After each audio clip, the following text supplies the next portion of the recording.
Hey everyone, welcome back to my channel. Hope everyone is doing well on this Friday, March the 24th. We have 10 games on tonight's schedule. Not the prettiest of cards tonight, guys, I gotta admit. We have some very big favorites, big lines, but this is pretty usual at this time of the season. A lot of teams are battling for playoff spots, playoff positioning. Other teams are preparing for the offseason, tanking, as we like to call it.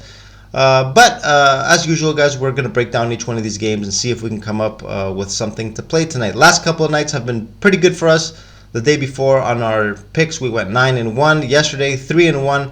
We're going to see if we can continue with this momentum, see if we can pick some winners again tonight. So, guys, with that being said, let's get started.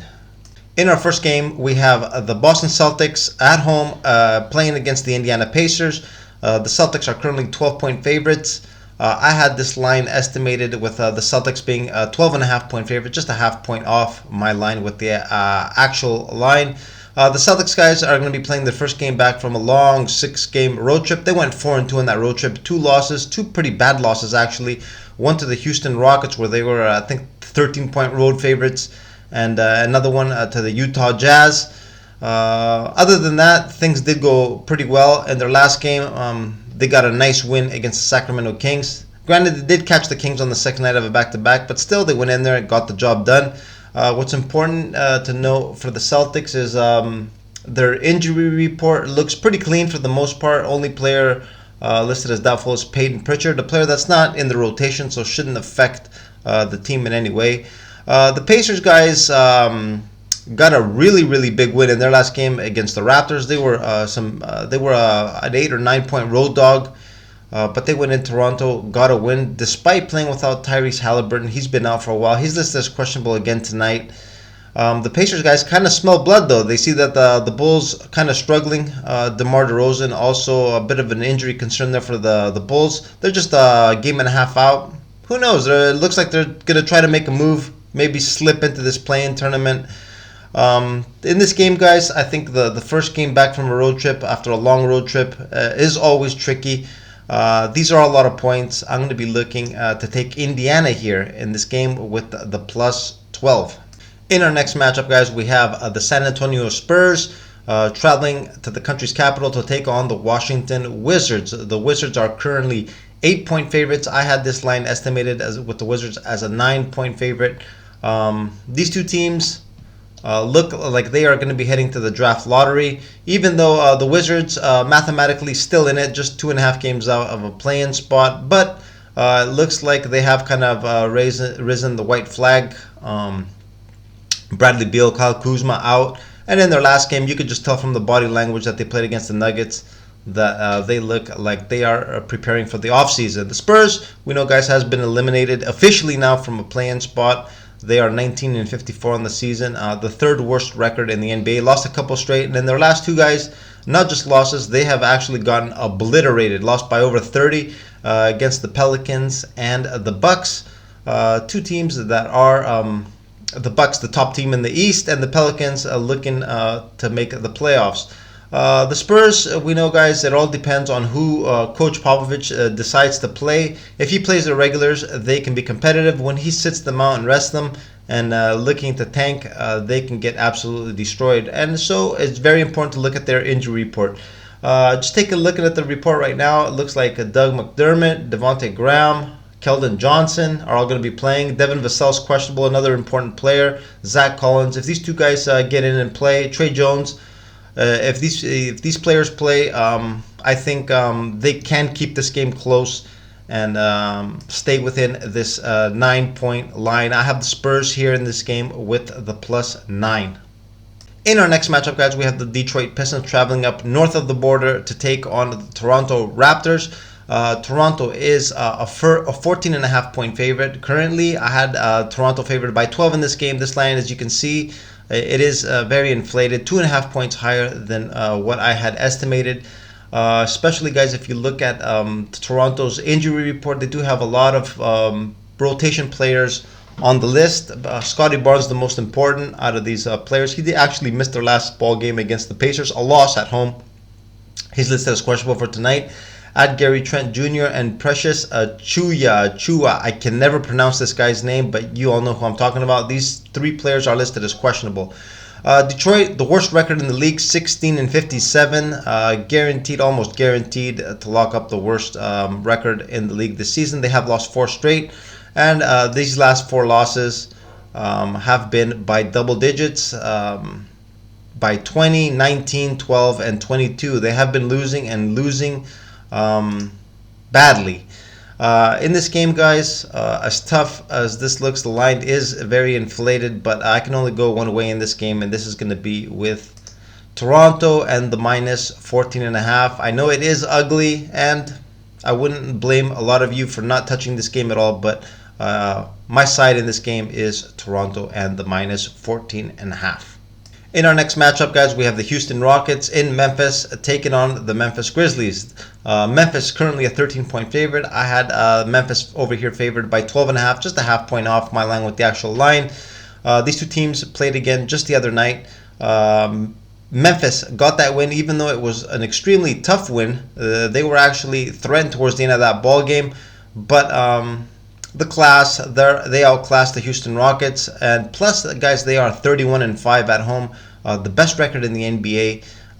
Even though we do tend to think that Denver is the best home team in the league, Memphis is right up there. The record 31-5, tops in the whole league. The Houston Rockets, guys, 18-55 on the season, have lost 3 straight now. A battle at the bottom of the conference with the San Antonio Spurs to see who finishes with the last position over there. For this game, guys, Memphis is going to be getting the gangster Dillon Brooks. He's going to be coming back, joining the other gangster John Morant in the starting lineup. Memphis getting a lot of their players back, still without their bigs though, Steven Adams and Brandon Clark. Brandon Clark, of course, we know he suffered an Achilles injury. He's going to be out for the remainder of the season and the playoffs. Steven Adams looks like he's going to be out for the rest of the regular season. Will probably come back at some point during the playoffs. In this game, guys, I'm going to be looking for more of the same as we had in their last ball game. I'm going to be looking to take Houston and the plus 13. These are a lot of points. I think Dillon Brooks is probably worth more than just a half point. This line was actually almost the same as it was in their last game. Not giving any value to Dillon Brooks. Houston and the plus 13 is my pick in this ball game. In our next matchup, guys, we have the Charlotte Hornets traveling to Dallas to take on the Mavericks. Dallas are currently 14.5 point favorites. I had Dallas favored by 12 in this game. This line is very inflated, guys, but if you look at the injury report for Charlotte, things are not looking that great for the Hornets. They're going to be playing without Kelly Oubre Jr., Dennis Smith Jr., and Terry Rozier is listed as doubtful. 3 very important players, 2 starters and 1 rotation player. They're going to be playing without them tonight. Plus, they're on the second night of back-to-back. They were in New Orleans yesterday, got dismantled over there against the Pelicans. Tonight, looks like it is going to be one-way traffic. Dallas will get this W. It's almost a lock over here. I don't see any chance of Charlotte winning the game straight up. Now, looking at the handicap, guys, Dallas, we know, is one of the worst teams in the league when it comes to covering spreads. And even though this line is very, very high, I do expect a lot of action to still come in on Dallas. People still love betting on them. And you know what? The chances are very high that they do win and cover this line. But I think I'm going to go with the numbers in this game. And in my opinion, Charlotte could get a backdoor cover here, could keep it close. It's never a good idea to bet on Dallas, especially when they're this high of a favorite. They could easily come out and blow out the Hornets. I'm not saying that the Hornets will be competitive, but a backdoor cover could be in the works over here. Probably a game that I won't be putting any money on, but if I had to pick a side, it is going to be Charlotte and the points. In our next matchup, guys, we have the Milwaukee Bucks traveling to Salt Lake City to take on the Utah Jazz. The Bucks are currently 9.5 point favorites. I had this line estimated with Milwaukee as an 8.5 point favorite. 2 teams heading in completely different directions. The Bucks, we know, tops of the Eastern Conference and the best record in the NBA. Utah is currently in the 12th spot, just a half game out of the play-in tournament. But guys, Like I've said many times in a lot of my previous videos, they do not look too interested in making the play-in tournament. They look like they are more interested in the offseason and reshaping their roster. They do have a lot of draft picks and a lot of cap space. They're looking towards the future. In this game, guys, they're also going to be missing their three top players in Lowry Markkanen, the most important player that's going to be missing. Colin Sexton has been out for a while, and also Jordan Clarkson. The rest of the guys do continue to fight, though. They play their hardest. But tonight looks like a bad spot for Utah. What's important here, guys, to look at is Milwaukee's schedule. Milwaukee is going to be in Denver tomorrow night. This might be a little bit of a look-ahead spot. They might be looking more towards playing the Nuggets in their next game. This line is a little high, obviously. The Bucks could easily go in there and cover this spread, but we know that they might try to preserve as much energy as they can for that matchup against the Nuggets tomorrow. In this play, guys, in this game, I am looking for the Bucks to come out strong out of the gates, though, get an early lead, and at the end, you never know what could happen. Utah could backdoor cover them. I do expect Milwaukee to win this game, though. But what I'm going to be looking to do here, guys, is take Milwaukee here with the -2.5 in the first quarter. I do expect them to come out strong and get an early lead. We might have some funky-looking stuff at the end of the game, but I think the Bucks will come out strong. In our next matchup, guys, we have the Chicago Bulls traveling to Portland to take on the Portland Trailblazers. The Bulls are currently 2.5-point favorites. I had this line also favored, the Bulls favored by 2.5 on point. In this game, guys, two teams that are mathematically still alive in a playoff contention. The Bulls are in the 10th spot, do have a game-and-a-half lead over the 11th place Indiana Pacers. Can you call it comfortable? Probably not. Probably not, especially if you look at the situation right now in Chicago. In their last game, guys, they were playing at home against the Philadelphia Sixers and just got absolutely dismantled. One of the biggest beatdowns I've seen in a while. Philadelphia actually started that game, I think, 19-0. And in the second half of that game, actually, Joel Embiid didn't even come out on the court in the second half. It was such a big difference between the two sides. Chicago, after playing well and being, I think they were on a four-game winning streak before that loss. The trend looks like it could be shifting again. The Blazers, guys, we know are not mathematically disqualified yet from any play-in spot, but the chances are, guys, that they will not be involved in the playoffs this season. They're 3.5 games out of the 10th spot. The Blazers also, guys, playing without some important players. Jeremy Grant's going to be missing again. Anthony Simons. Nurkic also listed as questionable for tonight. They might be without their big man. But, guys, even without these important players, they went into Utah and got a really nice win in their last game. The Jazz, we know, were on a 2-game winning streak after beating the Celtics and the Kings. But the Blazers, completely shorthanded, still went in there and got the job done. Players that have not been getting a lot of minutes stepped in. They got their opportunity and played well.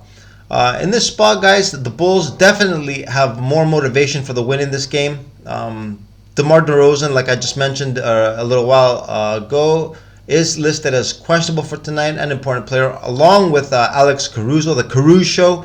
He's also listed as questionable. Guys, I don't know. I'm going to be looking to take a possible play here with Portland with the +2.5. Over here, guys, if DeMar DeRozan ends up not playing, this line will definitely go higher. It's a little bit of a risk taking this 2.5, but I think Portland will be able to cover, possibly win this game. So I'm going to be looking for a play here with Portland.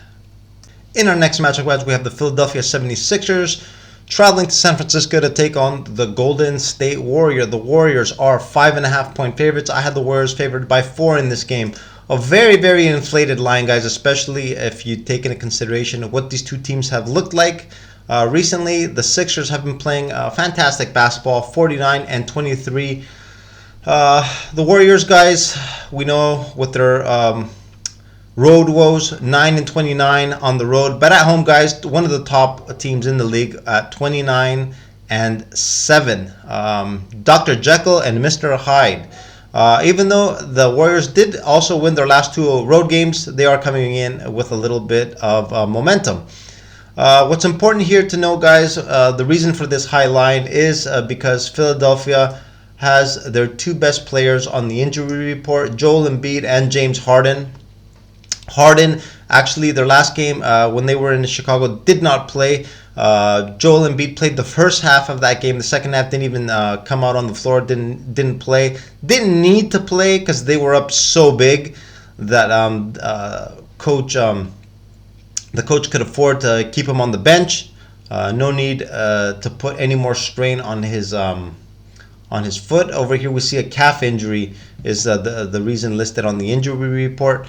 Line, guys, is very, very high. Obviously, in this game, we do have to wait and see what the status is of these 2 players. But this line kind of indicates that they won't be playing. There's no way this line would be this high. What we need to do in this game, guys, is we have to wait and see what if these 2 players are going to be in or out and what the line reaction will be. But with the information that we have right now, my pick in this game is going to be with Golden State and the -5.5. Now, guys, if they end up getting ruled out and this line balloons up to a 7.5 or an 8, something crazy like that, we might take a shot with the points. If they get ruled in, we do have to see how much this line will come down. And I still am going to be looking to take the Warriors. This is kind of a risk. It's obviously better to wait to get all the information before putting your bets in. But as of now, if I were to bet on this game, I would probably go with Golden State and the 5.5. In our next matchup, guys, we have the Phoenix Suns traveling to Sacramento take on the Sacramento Kings. The Sacramento Kings, guys, 3rd place in the Western Conference. Phoenix, 4th place. But they do have a 5-game difference, guys. Sacramento 43-29, Phoenix 38-34. Both teams on a 2-game losing streak. Sacramento, guys, I think mostly has to do with the scheduling. They did have a very, very tough schedule in those 2 losses. They were on playing in Utah. It was on the second night of back-to-back. Then just a couple of games later, they had to play the Celtics at home. Tough spot for the Sacramento Kings. But overall, guys, they have been playing very, very good basketball. The Suns, on the other hand, guys, have been struggling in their last game. They were in LA, lost to the Lakers. Lakers pretty much wire to wire in that game. Phoenix has been complaining about the refereeing lately. I don't know the reason why. They're pretty much a jump shooting team. Don't have much going on in the inside, especially with DeAndre Ayton being out, their big man. Kevin Durant, we all know, still has not been back after his spraining his ankle in warm-ups a couple weeks ago. The Suns, guys, without Ayton and Kevin Durant, are pretty mediocre if you ask me. Devin Booker, of course, superstar. Chris Paul is way past his prime, and the rest of the guys, the rest of the team, guys, nothing to really write home about. They're starting Bismack Biyombo. That pretty much tells you everything you need to know. In this game, Sacramento is the right side. I think I'm going to be going with Sacramento, the -3.5. For you prop guys out there, I think Sabonis could have a field day with Biyombo down on the blocks. I don't really play props, but if you guys want to look at him, I'm sure he will have a big game here. But my side, guys, in this game is with Sacramento and the -3.5. And in the last match of the night, guys, we have the Oklahoma City Thunder in Los Angeles taking on the Lakers. The Lakers are currently 5.5 point favorites. I had the Lakers favored by 4 in this game. This is a 1.5 higher than my estimate. The Lakers have won a couple straight, have jumped right back up to the 9th spot in the play-in spot. Guys, the way things look, and their schedule does not look too harsh for the remainder of the season. The basketball they've been playing, they could easily, guys, jump up to a top 6 spot. They could also fall out of the play-in tournament. It's all up in the air in the Western Conference, but the Lakers, guys, have been playing well. The Oklahoma City Thunder, I'm going to be on the second night of a back-to-back. They were playing the Clippers yesterday. A big loss. They lost by 20, I think, in that game. So they lost big. They were competitive for the majority of that game, and in the third quarter did come out strong, but a complete collapse in the second part of the third quarter and the fourth quarter just did them in, and they lost that game big. In tonight's matchup, it's also going to be their third game in 4 nights. What's good about that is, though, is that they have had no travel because the 2 games that they played previously were against the Clippers in LA. So they've pretty much been there the whole week. So fatigue might not be that big of an issue for them. What will be an issue, though, is that I see Shai Gilgeous-Alexander is on the injury report with an abdomen strain. He's listed as questionable. Of course, this is the reason why the Lakers are favored by these many points. We do have to check the status of Shai Gilgeous-Alexander. This guy averages 31 a game. He's not just the best player of the team. He's actually one of the best players in all of the NBA. In this game, guys, how I'm going to be looking at it is I'm going to see what Shai's status is going to be closer to game time. If he ends up not playing and this line goes up, it will definitely go higher than this 5.5. I'm going to be looking to take the Thunder with the points. But like I just mentioned, we do have to see if Shai's going to end up playing. But I am leaning towards a play with Oklahoma City, and currently it is at 5.5. But we do have to see Shai's status. With the information we have right now, it looks like he might not play. This line might bump up a little more if you guys want to wait closer towards game time. You could get a few more points. I do expect the Lakers to win this game, but this could be a tight contest. And this is what I got for you guys tonight on this 10-game schedule. An ugly 10-game schedule, I must admit. Some very tough matchups. Obviously, we see these huge lines. What I'd like to know, guys, and I think a lot of you need to be careful with, is when we see a schedule with such big favorites across the board, it's almost certain that we will see one of these, at least one, possibly more of these big lines losing straight up. A lot of people will be playing a lot of parlays. Will be adding a lot of these big favorites onto parlays, looking to increase their odds. It's almost certain one of these or more are going to bust. So be careful with that, guys. If you want to get in some action and you're not sure what to do, it's always a better idea to take points on some of these big games. Or another strategy, guys, is take each one of these big lines and take the underdog. For example, the Pacers money line, Spurs, the Pistons money line, Houston money line, Charlotte money line. One of these, or maybe even more, could hit. The bookies always find a way to bust some of these parlay bets. But overall, guys, a tough schedule. But we did the best we can with the information that we got. And I will be picking something out of all these games that we just analyzed. We will get in some kind of action. Anyways, guys, with that being said, good luck on whatever you decide to bet. And hey, if you like my analysis, make sure to hit that like button, subscribe to the channel, and hit the notification bell to get alerted when my videos come on. I do videos every single day. So, good luck once again, guys, and I will see you all in the next video. Later.